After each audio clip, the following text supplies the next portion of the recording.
복 있는 사람은 어떤 사람인가 라고 하는 그러한 주제를 가지고 말씀을 나누고자 합니다. 먼저 여러분들께서 이 시편이 뭐냐?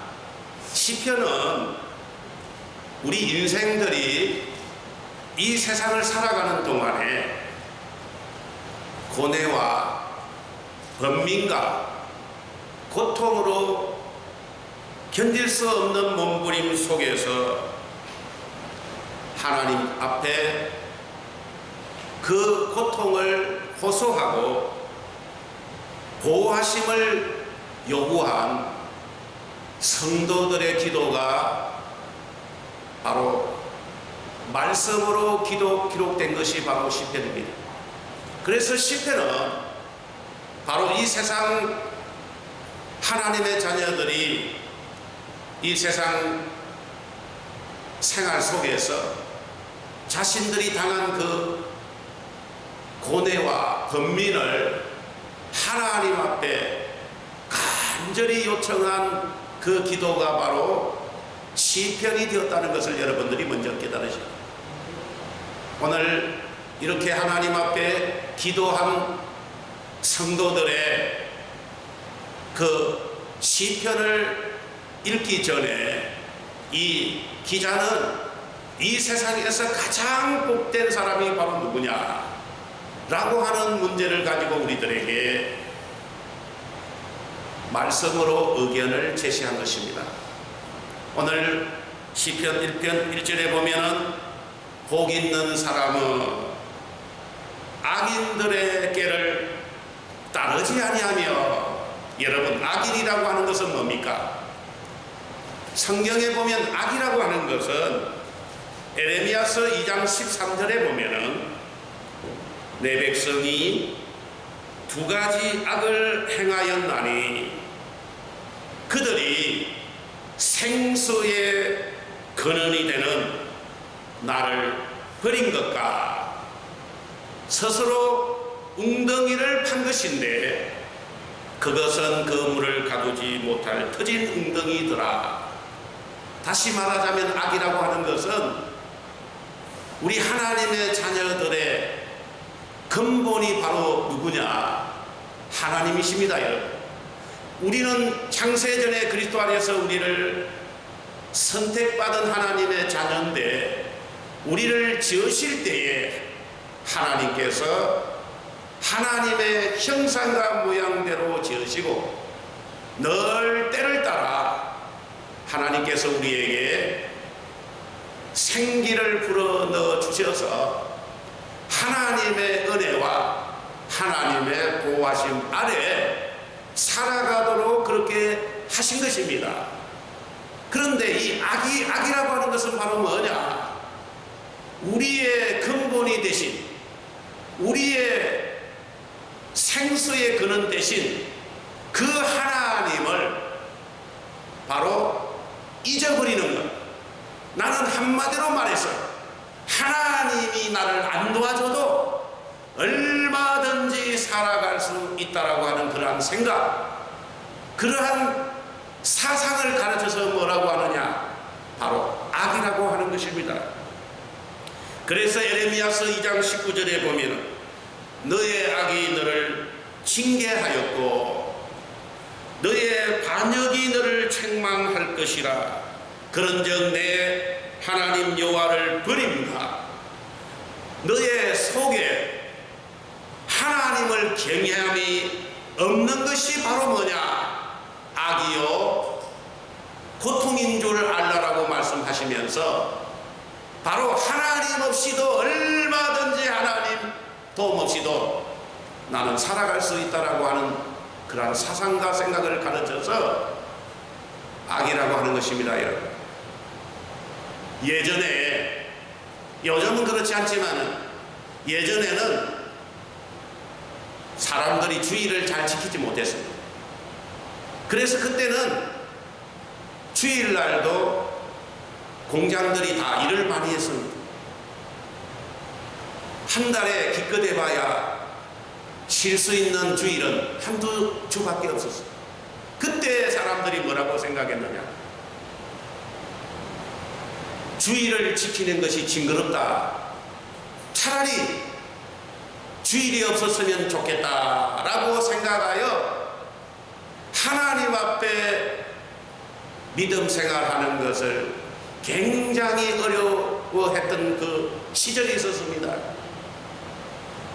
그때 사람들은 하나님 말씀대로 하나님의 도움으로 살려고 하니까 현실적으로는 주의를 지켜야 되는데, 주의를 지키면은 자신의 생업에 어려움이 찾아오니까 내가 주의를 지키면서 하나님의 말씀대로 순종하여 사느냐, 아니면은 하나님의 이 약속을 지키면서 사느냐, 이 두 가지 속에서 많은 갈등을 하던 시절이 있었습니다.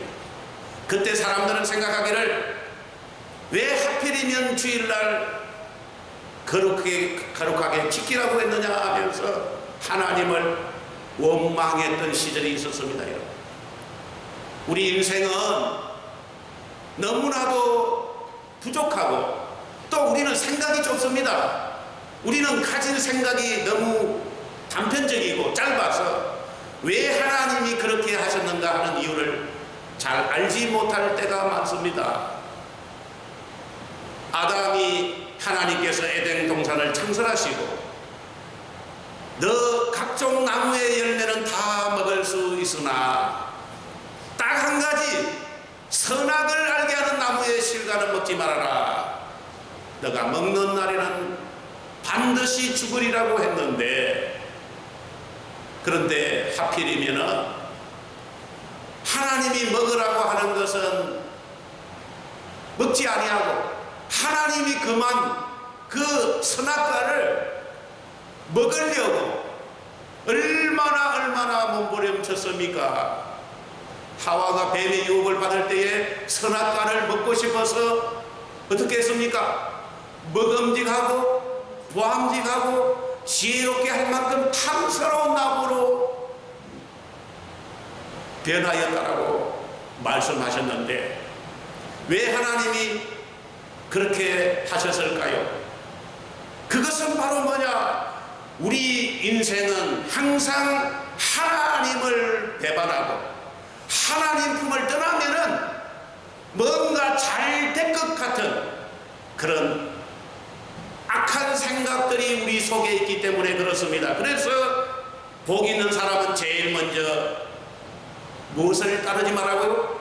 악인들의 꾀를 따르지 아니하며, 다시 말하자면 너는 하나님의 도움 없이도 돼. 하나님이 안 도와줘도 너는 성공할 수 있어.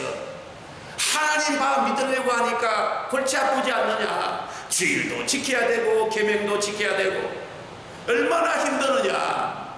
차라리 믿지 마, 너 마음대로 살아 하면서 하나님의 간섭을 받지 않으려고 하는 이것이 바로 뭐라고요? 그것이 악인들의 꾀라는 것을 여러분들이 먼저 깨달아야 됩니다. 그래서 복 있는 사람은 제일 먼저 무엇을 조심해야 된다고요? 악인들의 꾀를 따르지 아니하려고 몸부림치는 그 몸부림이 우리 속에 있다는 것을 여러분들이 아셔야 됩니다. 다윗이 어느 날 모든 장군들이 다 전쟁터에 나갔는데 홀로 왕궁을 거닐다가 우연히 어떤 여인이 목욕을 하는 장면을 보게 되었습니다. 여러분, 그러면 다윗은 어떻게 합니까? 얼른 그 마음을 돌이키고 얼른 다른 생각을 해야 되는데, 다윗의 마음속에 그 여인에 대한 유혹으로 가득 차게 되었다는 것입니다. 그래서 결국 뭡니까? 그 여자가 누구냐? 알아봐라. 알아보니까 누구였습니까? 가장 충실한 우리아의 아내였습니다. 그것도 처녀도 아니고 가장 충실한 우리아의 아내 유부녀 그것에서 그만둬야 되는데, 다윗의 마음속에 불과같이 타오르는 먹음직하고 보암직하고 지혜 그렇게 탐색해 할 만큼 그 악한 생각들이 자기를 작용하니까 결국 어떻게 됐어요? 결국 범죄를 하고 말았다는 것입니다. 여러분 이해가 되십니까? 그렇기 때문에 악인들의 꾀를 따르지 않는다는 것은 바로 뭐냐? 우리가 인생을 살아가는 동안에 우리가 나도 모르게 그 유혹에 빠져서 악한 생각을 할 수밖에 없다는 것을 여러분들이 깨달으시오. 돈을 사랑하는 사람은요, 처음에는 돈을 사랑하다가 나중에는 어찌 되는지 압니까? 돈의 노예가 되어버립니다. 돈 따라가면 어떻게 됩니까? 돈이 하나님이고 하나님은 돈 밑에 두어서 이제 돈 버는 일이라면 물불을 가리지 않고 살게 된다 이 말입니다. 여러분 아멘? 이것이 바로 뭐냐? 악인들의 꾀입니다. 아멘? 그래서 복 있는 사람은 제일 먼저 조심해야 될 것이 바로 뭐냐? 나는 하나님의 택한 자녀다. 하나님이 나를 택하셔서 하나님의 모양과 형상대로 지원받은 존재이기 때문에 나는 하나님의 은혜가 없이는 살 수 없다. 나는 항상 하나님이 나를 도와줘야 된다는 것을 늘 생각하면서 하나님의 은혜에 다 감사하면서 살아가는 것이 바로 뭐라고요? 그것이 바로 뭐냐? 악인들의 꾀를 따르지 아니하는 것입니다. 그런데 우리는 연약합니다. 부족합니다. 우리는 항상 부족하고 연약하다 보니까 하다 보면은 나도 모르게 어찌 됩니까? 하다 보면은 일을 좋아하는 사람은 일에 중독이 돼버려요. 일에 중독이 돼버린다니까. 일에 중독이 되면 주일이고 뭐도 없어요. 내일 주일이다. 그러면 주일 준비를 위해서는 어떻게 됩니까? 조금 자제를 해야 되겠죠. 내가 돈벌이 하는 것이, 일을 하는 것이 내가 목적이 아니에요. 내가 하나님의 은혜가 없이는 살 수 없는 존재라고 생각하기 때문에 아무리 내가 열심히 일하고 노력해도 하나님이 나를 도와주지 아니하면 안 된다라고 하는 생각을 가지게 되면 뭘 해야 됩니까? 절제를 해야 됩니다. 그것이 바로 뭡니까? 절제하지 못하도록 계속 충동하는 것이 뭐라고요? 그것이 바로 악인들의 꾀라는 것입니다. 그렇기 때문에 우리의 마귀가 우리를 넘어뜨릴 때 제일 먼저 우리를 무엇으로 넘어뜨린 줄 압니까? 악인들의 꾀로 넘어뜨립니다. 처음부터 주의를 범하지 않습니다. 그래서 주의를 범하는 사람은 첫째, 물질의 중독을 받게 됩니다. 그 다음에 일 중독, 나중에 사람 관계의 중독, 그런 증상이 점점 발전하면은 어떻게 됩니까? 바로 그것이 바로 뭐라고요? 악인들의 꾀에 따르지 아니하는 사실을 우리가 깨달아야 돼요. 그래서 악인들의 꾀를 따르지 아니하면 두 번째는 뭡니까? 죄인들의 길에 서지 아니하는 것. 죄인이라고 하는 것은 뭡니까? 죄라고 하는 것은 하나님께서 우리 하나님의 택한 자녀들에게 이 세상 살아가는 동안에 반드시 지켜야 할 십계명을 하나님이 주셨습니다. 십계명을 하나님께서 주셨어요.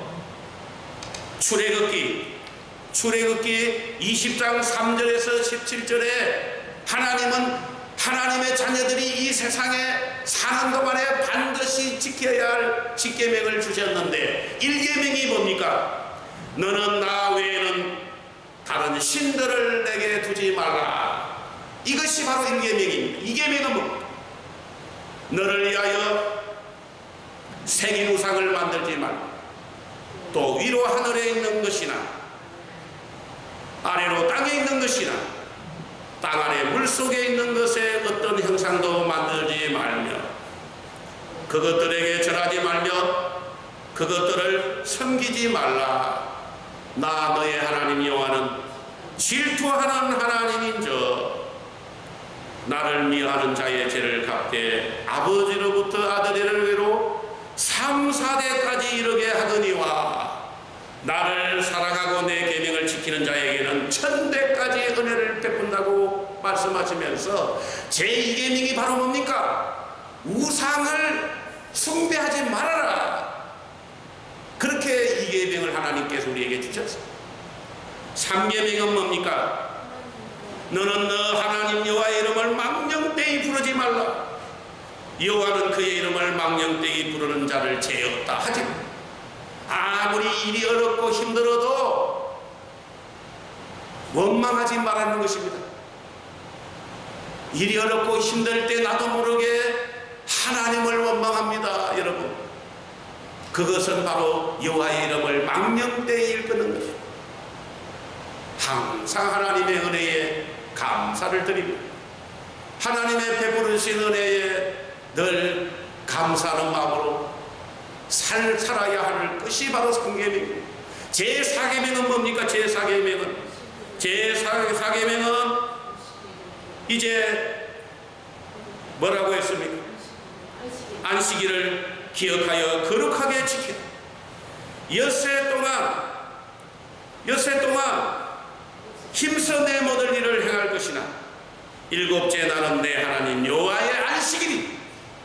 일곱째 날, 안식일은, 주일은 너의 날이 아니라 누구의 날? 하나님의 날이다. 여호와의 안식일이지. 하나님의 날이다. 너 날이 아니다.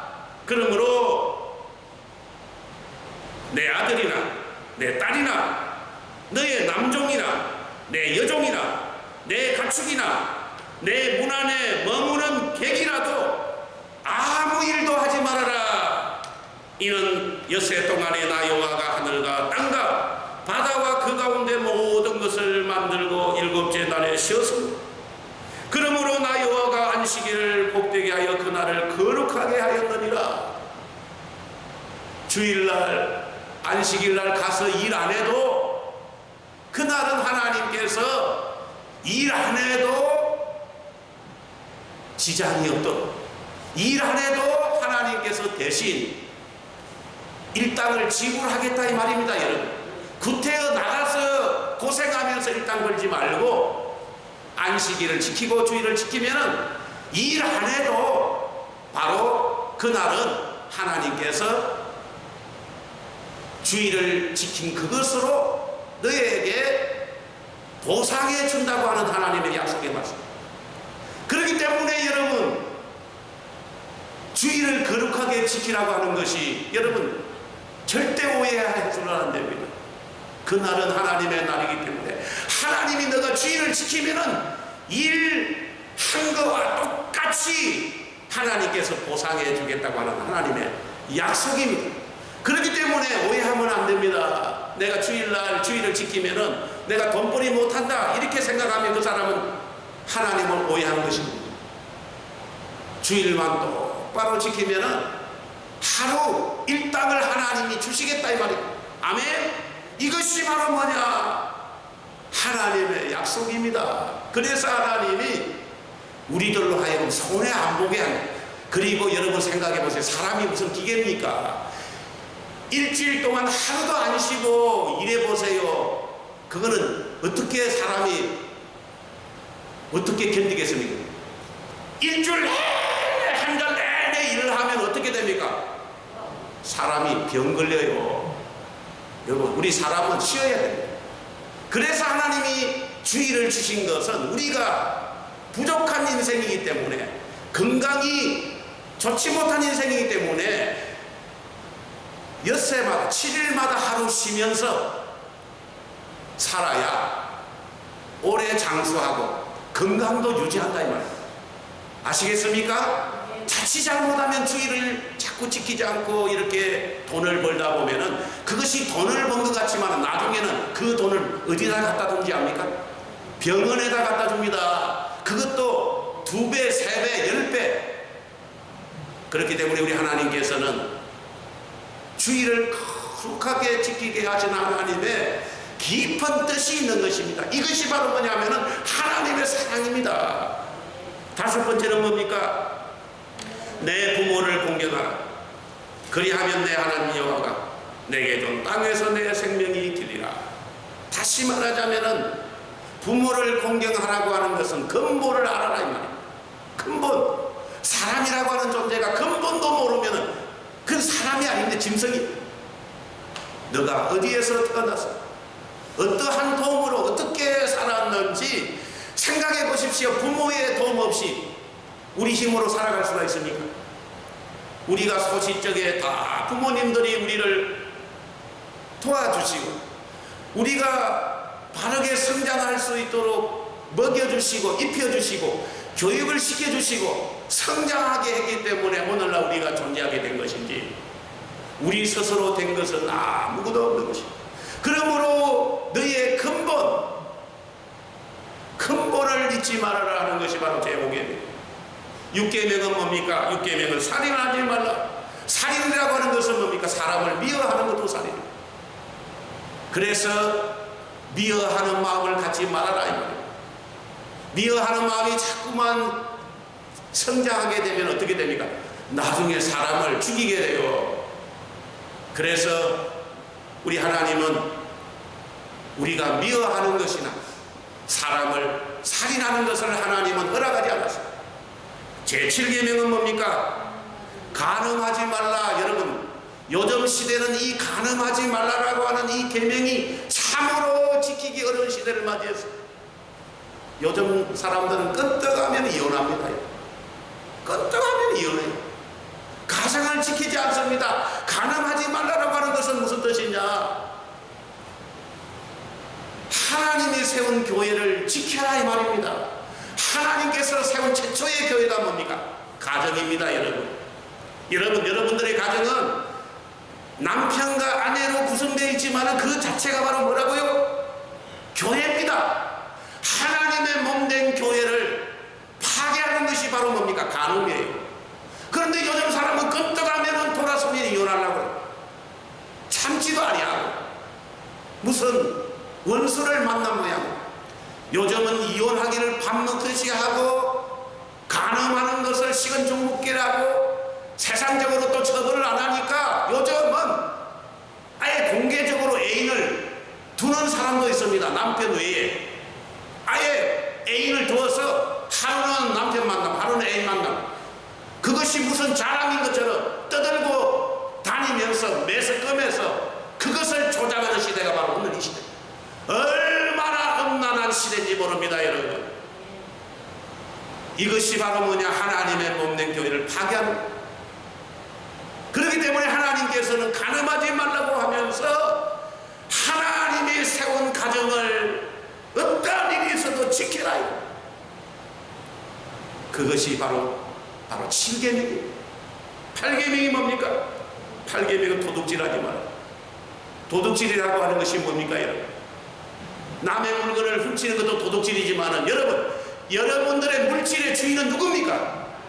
물질의 주인은 하나님입니다. 여러분들이 가지고 있는 소득의 10분의 1은 여러분들 겁니까? 하나님 것입니까? 하나님 것입니다. 여러분들이 받는 소득의 10분의 1은 그는 11조라고 하는데 11조는 여러분들의 것이 아니에요. 하나님의 것입니다. 그래서 그것을 하나님의 것이니 하나님 앞에 바쳐라 이 말입니다. 요즘 시대는 어찌된 일인지 전부 다 11조를 설교를 못하게 합니다. 뭐 시험이 든다나 11조 설교하면 뭐 교인들이 시험이 들어요. 그 사람은 하나님을 모르는 사람입니다. 우리 하나님은 오늘 분명히 말했습니다. 도둑질 하지 말아라. 이 말은 뭐냐? 너가 번 소득의 10분의 1은 누구 거다? 하나님 거다 이 말입니다. 하나님 것을 너가 너 마음대로 사용하면 그것이 뭐가 된다고요? 도둑질이 되는 거예요, 여러분. 아멘. 똑바로 알아야 됩니다. 똑바로. 그래서 도둑질 하지 말라는 것은 하나님 것은 하나님에게 드리고 너 것은 너가 사용하고 구별을 잘하여 하나님의 말씀대로 순종하여 살아라고 그렇게 하신 것입니다. 11조가 믿음이 어릴 때는 굉장히 힘듭니다, 여러분. 먹고 살기도 어려운데 11조 하려고 하니까 얼마나 힘듭니까? 그러나 여러분, 하나님을 믿고 하나님의 말씀대로 순종하여 실천해 보십시오. 하나님이 그 사람을 절대 버리지 않습니다. 11조 잘하는 사람 중에 나는 가난한 사람을 본 적이 없어요. 여러분 한번 살펴보십시오. 11조를 똑바로 잘하는 사람 중에 진짜 가난한 사람이 있는지. 절대 그렇지 않습니다. 하나님의 약속은 틀림없어요. 그렇기 때문에 하나님은 왜 도둑질 하지 말라고 하느냐, 우리를 부자로 만들어 주려고 하는 거예요. 부자로. 하나님의 것은 정확하게 하나님께 드리면은 하나님이 부자로 만들어 줍니다. 물질은 하나님이 축복을 줘야 부자가 되지, 내가 내 마음대로 뭐 아무리 해봐야. 그것은 오늘 에레미야가 뭐라고 했습니까? 에레미야가 스스로 웅덩이를 판 것인데 그것은 그물을 가두지 못할 터진 웅덩이다, 밑 빠진 독이다 이 말입니다. 아무리 그렇게 해가 돈 벌어 봐봐야 그 돈은 보이지가 않고 어떻게 다 새버린다 이 말입니다. 아멘. 여러분, 하나님의 축복 없이 돈을 많이 벌면은 성공한 것 같지만은 나중에는 다 보면 어디 간다고요? 그 돈이 밑 빠진 독이 됩니다, 여러분. 그렇기 때문에 하나님께서 제발 그런 악인들의 길을 따르지 말라고 하는 것입니다. 아홉 번째는 뭡니까? 내 이웃에 대하여 뭐 하지 말라고요? 거짓 증거하지 마. 이것은 한마디로 말 거짓말 하지 말라 이 말이에요. 거짓말을 밥 먹듯이 합니다. 요즘은 전부 다 거짓말해야 사는 거예요. 예수 믿는 사람들이 제일 거짓말을 잘해요. 믿는 사람들이 제일 거짓말. 얼마나 거짓말을 잘하는지. 그래서 하나님이 거짓말하지 말라는 거예요. 손해가 와도 내가 지금 당장 어려워도 거짓말하지 않고 바른 말 해라. 10번째가 뭡니까? 내 이웃의 집을 탐내지 말라.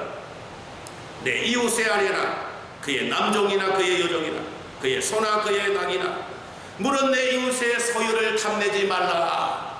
이렇게 10가지의 계명을 하나님께서 우리에게 주셨는데 이 10가지의 계명을 지키는 것이 바로 뭐라고요? 그것이 우리의 갈 길이다 이 말입니다. 그런데 오늘 복 있는 사람은 죄인들의 길에 서지 않는다는 것은 바로 무슨 말입니까? 10가지의 계명을 항상 지키고 살아간다 이 말입니다. 아멘. 10가지의 계명을 지키지 않으면 뭐가 됩니까? 죄인이 되는 거예요. 죄인이.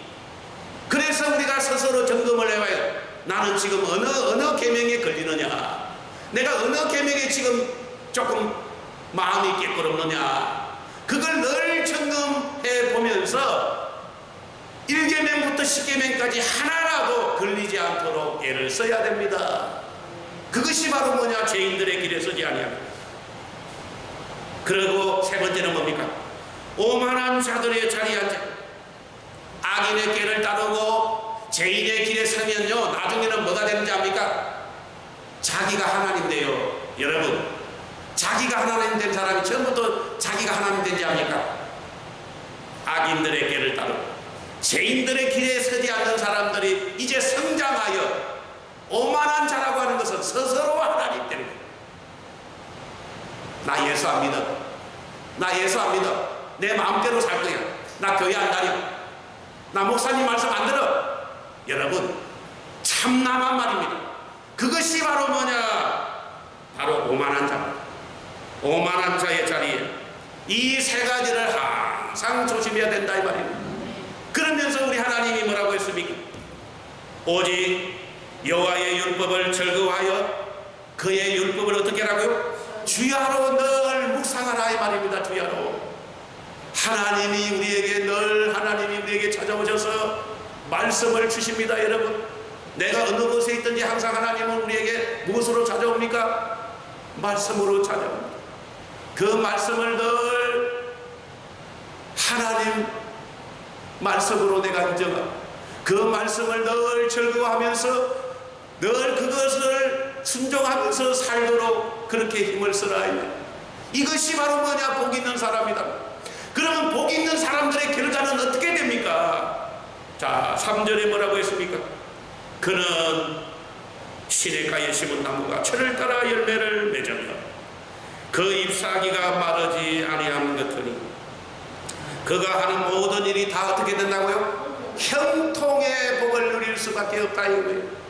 악인의 길을 따르지 아니하고 죄인들의 길에 서지 아니하고 오만한 자의 자리에 앉지 아니하고 늘 여호와의 율법을 즐거워하여 그 율법을 주야로 묵상하는 사람, 그 복된 사람은 항상 하나님께서 늘 함께 하시고 도와주셔서 시냇가에 심은 나무가 철을 따라 열매를 맺으며 그 잎사귀가 마르지 아니함 같더니 그가 하는 모든 일이 다 뭐 어떻게 된다고?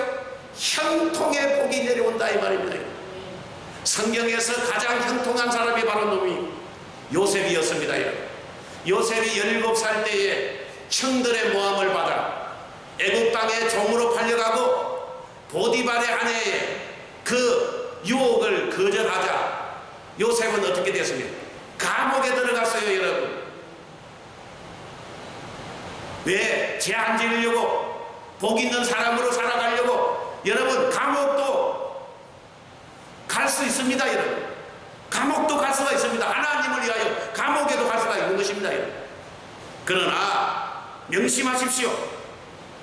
반드시 하나님은 그 사람을 버리지 않습니다. 그런 시냇가에 심은 나무가 철을 따라 열매를 맺으며 그 잎사귀가 마르지 아니함 같아 그가 하는 모든 일이 어떻게 된다고요? 형통하게 된다 이 말. 요셉이가 그렇게 어려움이 있었지만 하나님은 늘 그와 함께 하셨어요.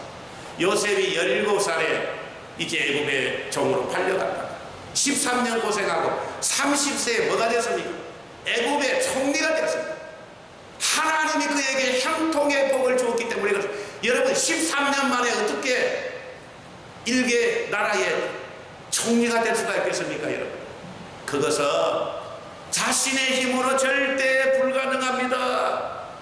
미국 트럼프 대통령이 고향에서 있을 때에 어떤 한 어린아이가 트럼프 대통령에게 질문을 던졌습니다. 대통령께서는 제 나이대에 어떤 학생이었나요? 반장은 했나요?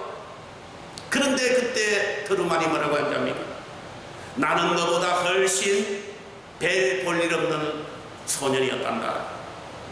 친구들이 소리를 지르면 겁이 나서 몸을 바들바들 떨며 운동도 못하고 안경을 벗으면 책도 읽지 못할 정도로 시력이 좋지 않은 그런 사람이었단다.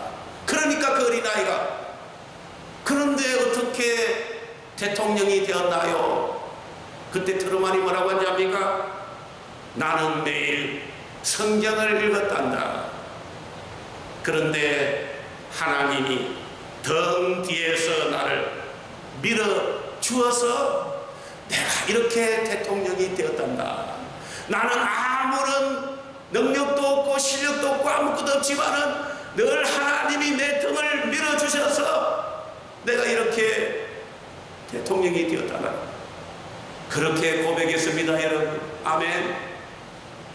그렇기 때문에 우리 인생이라고 하는 것은 오늘 이 복 있는 사람이 누구인가를 말하는 것 같이 우리의 인생이라고 하는 것은 얼마나 내가 하나님을 의지하느냐, 하나님을 얼마만큼 내가 하나님에게 내 마음을 의지하고 내 모든 것을 다 의지하느냐에 따라서 그 사람은 하나님이 도우셔서 형통의 길로 갈 수도 있고, 어떤 사람은 그 길로 가다가 형통을 버리는 사람이 얼마나 많은지. 그래서 우리 하나님께서는 뭡니까? 조심을 해야 된다. 뭘 조심해란 말입니까? 악인들의 길을 따르지 말아라 이 말입니다. 악인은 항상 너를 유혹한다. 너가 하나님 가까이 하는 거 귀찮지 않느냐? 하나님 가까이 해봐야 무슨 소용이 있느냐? 자꾸 하나님 앞에 나오는 그것을 대수롭지 않게 생각하여 악인의 길을 따라서 결국 뭡니까? 멸망의 길로 가게 하는 것이 바로 우리 주변에 가득 찼다는 것을 여러분들이 꼭 깨달으시고, 오늘 하나님께서 우리에게 주신 이 복 있는 인생, 이 복된 있는 그런 사람이 되시기를 주님의 이름으로 축원합니다.